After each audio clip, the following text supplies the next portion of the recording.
चलिए जानते हैं आज की देश और दुनिया की सिलेक्टेड काम की और महत्वपूर्ण 50 बड़ी खबरों को सिर्फ 10 मिनट में। पर अभी तक आपने इस वीडियो को लाइक नहीं किया तो लाइक कर दीजिए। देश भर में चक्का जाम, हिट एंड रन कानून के विरोध में थमे 25 लाख ट्रकों के पहिया फिर से चलने शुरू। सरकार और ट्रांसपोर्टरों के बीच हुई सुलह। ट्रक ड्राइवरों से हड़ताल वापस लेने की अपील। केंद्रीय गृह सचिव बोले फिलहाल लागू नहीं होगा हिट एंड रन कानून। ट्रक ड्राइवर के विरोध प्रदर्शन की वजह से कहीं दूध खत्म तो कहीं तेल, गैस और सब्जी। तमिलनाडु को पीएम मोदी ने दी करोड़ रुपए की सौगात। एयरपोर्ट की नई टर्मिनल बिल्डिंग, रेल, सड़क, तेल, गैस और उच्चतर शिक्षा क्षेत्र से जुड़ी 20,000 करोड़ रुपए से ज्यादा की विकास परियोजनाओं का किया उद्घाटन। बर्फीली हवा से कांप रहा दिल्ली, एनसीआर सहित पूरा उत्तर भारत। अगले 7 दिन तक नहीं मिलेगी कड़ाके की ठंड से राहत। आसमान में धुंध छाई रहने से सांस के रोगियों को हो रही अधिक परेशानी। 9 शहरों में जीरो विजिबिलिटी। राजस्थान, यूपी में आज सुबह का तापमान पहुंचा 6 डिग्री। कांग्रेस महासचिव और प्रदेश प्रभारियों की आज दिल्ली में होगी अहम बैठक। भारत न्याय यात्रा और लोकसभा चुनाव की तैयारी पर होगी विस्तृत चर्चा।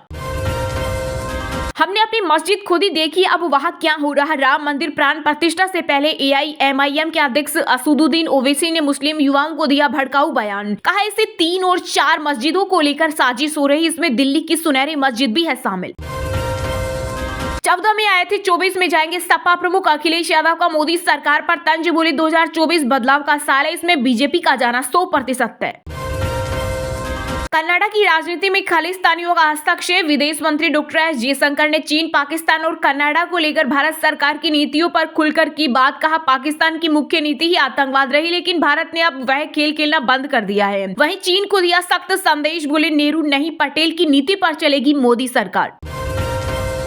ट्रक ड्राइवर्स के समर्थन में राहुल गांधी बोले जब 150 से अधिक सांसद निलंबित थे तब संसद में शहंशाह ने भारतीय अर्थव्यवस्था की रीढ़ ड्राइवर्स के विरुद्ध एक ऐसा कानून बनाया जिसके परिणाम घातक हो सकते हैं।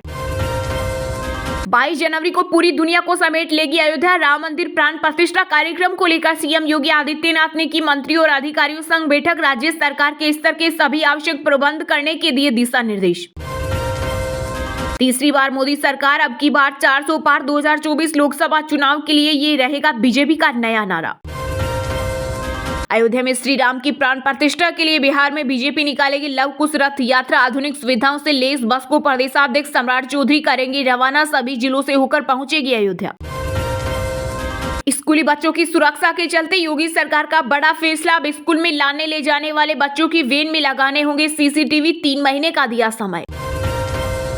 मेटा की बड़ी कार्रवाई, फेसबुक और इंस्टाग्राम से हटाई 23 मिलियन पोस्ट। इसके अलावा 71 लाख से ज्यादा व्हाट्सएप अकाउंट भी किए बिन भद्दे पोस्ट और कंटेंट डालने पर की कार्रवाई। जापान में भूकंप से भारी तबाही, 18 घंटे में आए 155 झटके। अब तक 48 लोगों की हुई मौत। 1 लाख लोगों ने घर छोड़ा, 200 इमारतें जली। झारखंड की राजनीति में आ सकता है नया मोड़। हेमंत सोरेन सीएम पद से देंगे इस्तीफा। उनकी पत्नी कल्पना होगी राज्य की नई मुख्यमंत्री। दिग्गज सांसद निशिकांत दुबे के दावे से सियासी गलियारों में मचा हड़कंप। ईडी के 7 नोटिसों के बाद सरकार बचाने की कवायद। आज होगी विधायक दल की अहम बैठक। पैकेट बंद उत्पादों पर निर्माण तिथि, प्रति इकाई बिक्री मूल्य लिखना अनिवार्य। उपभोक्ताओं को होगी सहूलियत।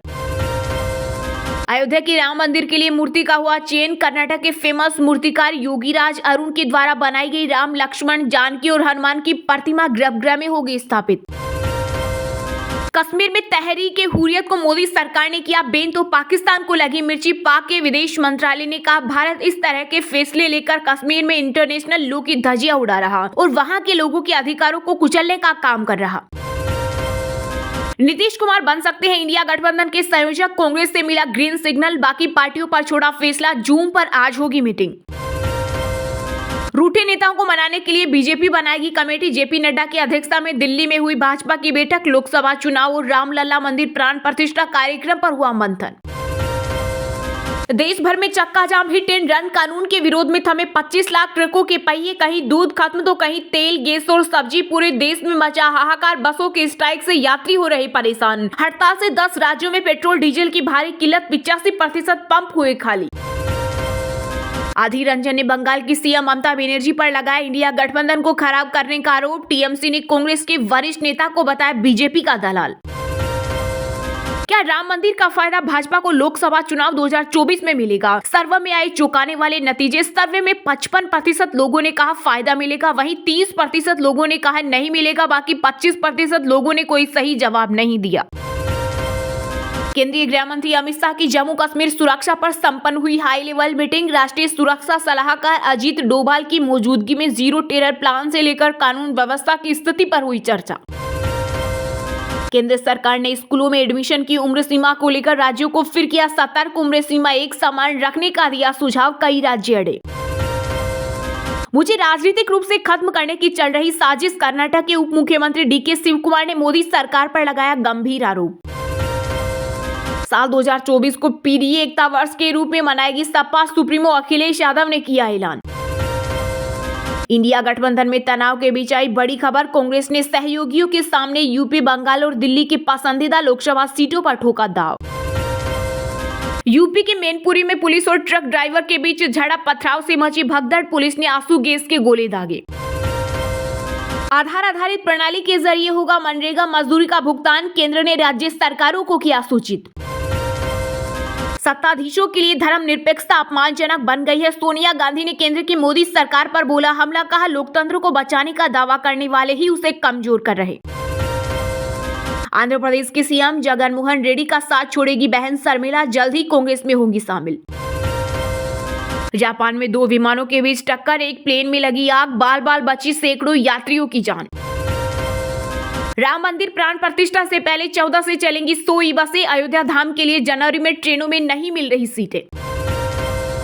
अयोध्या के राम मंदिर प्राण प्रतिष्ठा समारोह पर बोले सपा सुप्रीमो अखिलेश यादव। कहा यह भगवान राम का कार्यक्रम, बीजेपी वालों को हस्तक्षेप नहीं करना चाहिए। आजादी के बाद से लक्षद्वीप के इंफ्रास्ट्रक्चर पर ध्यान नहीं। पीएम मोदी बोले हमारा प्रयास कोई बिजली, गैस जैसी सुविधाओं से वंचित न रहे। चलिए अब जानते हैं जो आम आदमी के काम की और फायदेमंद खबरें हैं उनको विस्तार से। पर इससे पहले अभी तक आपने इस वीडियो को लाइक नहीं किया तो लाइक कर दीजिए। देश भर में चक्का जाम, हिट एंड रन कानून के विरोध में थमे 25 लाख ट्रकों के पहिए। कहीं दूध खत्म तो कहीं तेल और सब्जी। पूरे देश में मचा हाहाकार। बसों की स्ट्राइक से यात्री हो रहे बेहद परेशान। जी हां, केंद्र सरकार के नए हिट एंड रन कानून के खिलाफ ट्रक, डंपर और बस चालकों की हड़ताल दूसरे दिन भी जारी रही और ट्रक ड्राइवर इस मांग को लेकर अब सड़कों पर उतर आए हैं। बता दें कि करीब 25 लाख ट्रकों के पहिए थम गए हैं। राजस्थान, यूपी, मध्य प्रदेश, हरियाणा, जम्मू कश्मीर, महाराष्ट्र, गुजरात, छत्तीसगढ़, पंजाब और उत्तराखंड में अब हालात बिगड़ते जा रहे हैं। कई राज्यों में प्रदर्शन की वजह से पेट्रोल, डीजल, गैस और सब्जी समेत रोजाना जरूरतों की काफी चीजें प्रभावित हो रही हैं। बता दें कि राष्ट्रव्यापी हड़ताल की वजह से महाराष्ट्र में दूध सप्लाई पूरी तरह से प्रभावित हुई। दूध ले जाने वाले हजारों ट्रक राष्ट्रीय, अंतर्राज्यीय या राज्य राजमार्गों पर कई जगहों पर फंसे हुए हैं, जिससे लोगों की परेशानी बढ़ने लगी है। इतना ही नहीं, जारी हड़ताल की वजह से तेल की आपूर्ति न आने से कई पेट्रोल पंपों पर बीते दिन आउट ऑफ स्टॉक के बोर्ड नजर आए, तो कई जगहों पर डीजल पेट्रोल के लिए 10 किलोमीटर तक की लंबी कतारें लगी हुई है। बता दें कि राजस्थान की राजधानी जयपुर सहित अन्य कई स्थानों पर बसों में सफर करने वाले लोगों को काफी परेशानी का सामना करना पड़ रहा है। जयपुर दिल्ली एवं जयपुर अजमेर राष्ट्रीय राजमार्ग सहित अन्य मार्गों पर चालकों के प्रदर्शन के कारण रोडवेज की पर्याप्त बसें नहीं चलने सहित अन्य यातायात को परेशानी हो रही है। वहीं पंजाब ट्रक ट्रांसपोर्ट यूनियन के मुखिया हेपी संधू ने बताया कि राज्य के सभी राष्ट्रीय उच्च मार्गों को बुधवार से पूर्ण तौर पर बाधित कर दिया जाएगा। अभी तक जो बसें चल रही है बुधवार से उससे भी परिचालन की अनुमति नहीं दी जाएगी। संधू ने कहा कि हमारी मांग नहीं माने जाने तक हड़ताल जारी रहेगी। इंडिया गठबंधन में तनाव के बीच आई बड़ी खबर। कांग्रेस ने सहयोगियों के सामने यूपी, बंगाल और दिल्ली की पसंदीदा लोकसभा सीटों पर ठोका दाव। लोकसभा चुनाव 2024 के पास आते ही चुनावी गतिविधियां तेज होने लगी हैं। जैसे जैसे चुनाव पास आ रहे हैं वैसे ही विपक्षी दलों के इंडिया गठबंधन के बीच सीट शेयरिंग का मुद्दा जटिल होता जा रहा है। इसी बीच खबर आई है कि कांग्रेस पार्टी ने गठबंधन के सहयोगी दलों के सामने यूपी, दिल्ली, झारखंड और बंगाल में पसंदीदा लोकसभा सीटें की डिमांड की है। कांग्रेस ने इसके साथ ही दिल्ली और महाराष्ट्र आदि में भी अपनी पसंदीदा सीटों का नाम बताया है। मिली जानकारी के मुताबिक कांग्रेस ने इंडिया गठबंधन में अपने सहयोगियों दलों से बिहार की 9 और महाराष्ट्र की 20 सीटों पर दाव ठोका है। वहीं उत्तर प्रदेश से कुल 11 सीटें मांगी है, जिनमें रायबरेली, झांसी, अमेठी, फैजाबाद, लखीमपुर, सहारनपुर, महाराजगंज, धरोहरा, वाराणसी, प्रतापगढ़ और लखनऊ जैसी प्रमुख सीटें शामिल हैं। अयोध्या की राम मंदिर के लिए मूर्ति का हुआ चयन। कर्नाटक के फेमस मूर्तिकार योगीराज अरुण के द्वारा बनाई गई राम, लक्ष्मण, जानकी और हनुमान की प्रतिमा गर्भगृह में होगी स्थापित। जी हां, अयोध्या में राम मंदिर के गर्भगृह में स्थापित होने वाली रामलला की 3 मूर्तियों में से एक मूर्ति का चयन हो गया है। कर्नाटक के जाने माने मूर्तिकार अरुण योगीराज की मूर्ति का चयन हुआ है। महासचिव चंपत राय ने बताया कि गर्भगृह में रामलला की 51 इंच लंबी मूर्ति स्थापित की जाएगी, जिसमें रामलला 5 साल के बाल स्वरूप में होंगे। मूर्ति में रामलला को खड़े हुए दिखाया गया है। मूर्ति ऐसी है जो राजा का पुत्र लगे और विष्णु का अवतार लगे। गर्भगृह में रामलला कमल के फूल पर विराजमान होंगे। कमल के फूल के साथ उनकी लंबाई करीब 8 फीट होगी। वहीं केंद्रीय मंत्री प्रहलाद जोशी ने एक्स पर ट्वीट लिखा है कि जहां राम है वहां हनुमान है। अयोध्या में भगवान राम की प्राण प्रतिष्ठा के लिए मूर्ति का चयन हो गया है। हमारे देश के सुप्रसिद्ध मूर्तिकार हमारे गौरव अरुण योगीराज के द्वारा बनाई गई भगवान राम की मूर्ति अयोध्या में स्थापित की जाएगी।